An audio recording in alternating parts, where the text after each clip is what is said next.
standing on the edge of destruction. Have you ever felt the earth shift beneath your feet? Your world collapsing with the weight of a single revelation? It's an unbearable moment, realizing that the person you've poured your heart into, the relationship you've nurtured for years, could shatter in the blink of an eye. For me, it all started with what seemed like a simple dinner invitation. Nothing extraordinary, just another evening. But behind a closed door, I uncovered a truth so harrowing it ensured my life would never be the same. This is the story of betrayal, and the painful path it carved into my life. A journey that shows how fragile love becomes when trust crumbles. Before I dive into this, a word of caution. If you want to protect your own life from the upheaval I experienced, take a moment to subscribe to my channel. Here we share lessons drawn from true stories like mine, raw, real, and unforgettable. Share your thoughts in the comments, and please support this channel by liking the video. Now that you're here, let's step into my story. The beginning of the end. It was a night like any other. My wife, Sarah, had mentioned she was helping a close friend launch their new restaurant. She was thrilled. She loved events, the energy of creating something memorable, and making sure every detail was perfect. She asked me to join her later, once everything was in place, so we could enjoy the celebration together. I had no reason to doubt her. For years, Sarah had been my anchor, my confidant, the one person I trusted implicitly. But that evening, as I walked into the restaurant, a strange unease settled over me, a discomfort I couldn't explain. The atmosphere was lively. Vibrant music filled the air, laughter echoed through the space, and warm light bathed the room. Yet amidst this celebration something felt wrong. I couldn't see Sarah among the crowd. She wasn't greeting guests at the entrance, or mingling with friends like I'd expected. Then out of nowhere a man approached me. His expression was tense, his voice low. "Michael," he said, "you need to check the private dining room. The unveiling." His words sent a jolt through me. My unease turned to dread as 1,000 scenarios raced through my mind. What could he mean? Why was he telling me this? Heart pounding, I made my way through the crowd, weaving between laughter and celebration that now felt like a cruel mockery of my turmoil. My palms were slick with sweat, my breath quick and shallow. With every step closer to the door, the sense of impending doom grew stronger. When I finally reached the room and pushed the door open, the sight that greeted me brought my world crashing down. There she was, Sarah, locked in an intimate moment with another man. The two of them sprang apart as if struck by lightning when they saw me. Her eyes met mine, wide with guilt and shock. And in that moment, something inside me shattered beyond repair. I couldn't speak. I couldn't react. The weight of betrayal pinned me in place. Without a word, I turned and walked out of the restaurant, the noise of the celebration fading into a dull roar behind me. The aftermath, the shock of that moment is impossible to put into words.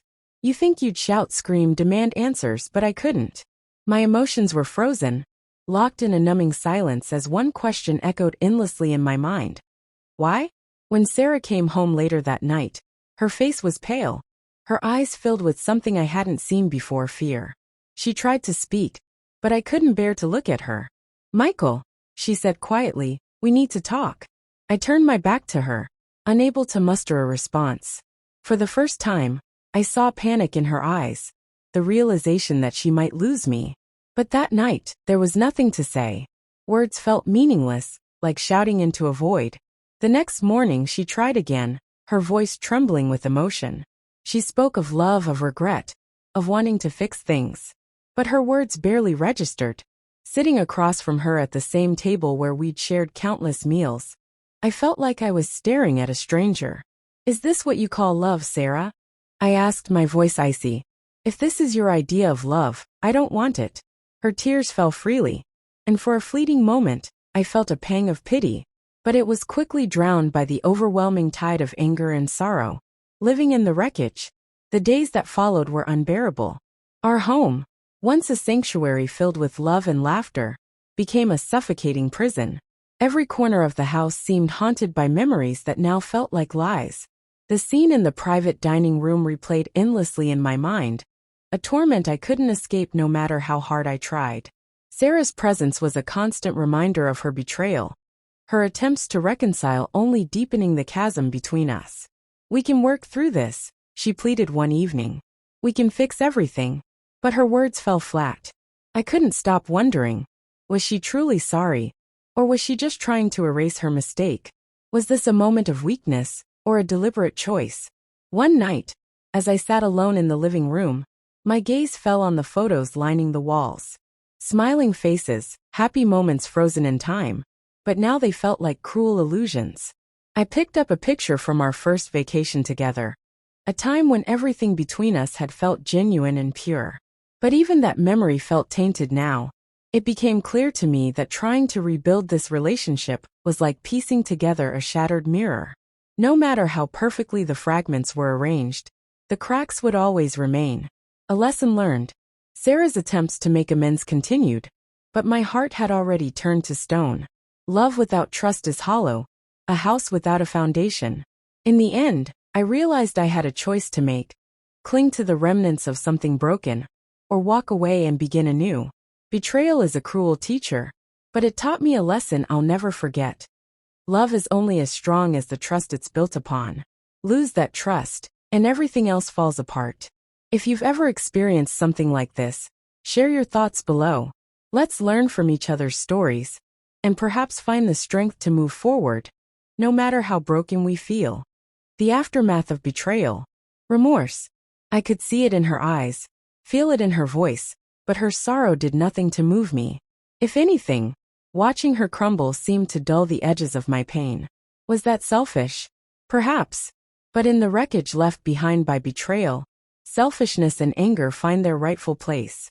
One morning, as we sat at the kitchen table over an awkward, silent breakfast, Sarah looked up at me.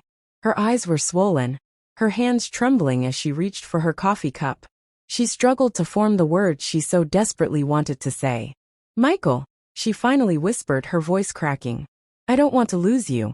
The room seemed to freeze. For a fleeting moment, something stirred inside me. A flicker of recognition for the woman I'd once loved so deeply. Did she truly fear losing me? Or was it just guilt speaking through her tears? I entertained the thought just for a moment. What if I forgave her? What if we tried to rebuild? But the reality of what she'd done struck me like a lightning bolt. How could I ever trust her again? "Sarah," I said, my voice calm but resolute. "It's not that simple." She lowered her head, gripping the edge of the table, as if it were the only thing keeping her upright. "I made a mistake," she said, her voice barely above a whisper. "But my love for you is real." Her tears, raw and unrelenting, sparked a fleeting pang of compassion in me. But it was gone as quickly as it came. That flame, the one that had kept us burning for years, had been extinguished the moment I opened that door. Living in the shadow of betrayal. In the days that followed, everything changed. The home we'd built together, once a sanctuary of love and laughter, felt more like a prison. Each room seemed haunted by memories now tainted by her betrayal. The image of that night, the dimly lit private dining room, her guilty face, and the crushing weight of disbelief, played in my mind like a broken record. No matter how hard I tried, I couldn't stop it. I was drowning, consumed by waves of pain, anger, and heartbreak. Sarah, on the other hand, never stopped pleading. "We can fix this," she said one night, her voice filled with desperation. "We can make it right." But her words only deepened the divide. Did she truly want to fix us? Or was she simply trying to erase her mistake? That distinction gnawed at me unrelenting. Everyone makes mistakes, I knew that. But this wasn't just a mistake. It was a rupture. A seismic shift that had left our foundation in ruins. A moment of clarity. One morning, I woke up with a sense of clarity I hadn't felt in weeks. I lay there in bed, staring at the ceiling as the realization washed over me. This wasn't about forgiveness anymore. It wasn't about whether or not Sarah deserved a second chance. It was about me. Could I live with this? Could I bear the weight of what had happened, and pretend we could go back to what we were? The answer was clear. No. With that thought solidified, I got out of bed, made myself a cup of coffee, and waited for Sarah in the kitchen. As I sat there, the memories of our years together flooded my mind. Our first date, the way she'd laughed on our wedding day, the countless little moments that had once brought me joy. But no matter how beautiful those memories were, they were overshadowed by the scar her betrayal had left on my heart. When Sarah finally entered the kitchen, she froze, her eyes scanning my face for some sign of hope. I could see the fear in her gaze, the realization that this was it, the moment everything would change. "Michael," she began, her voice trembling.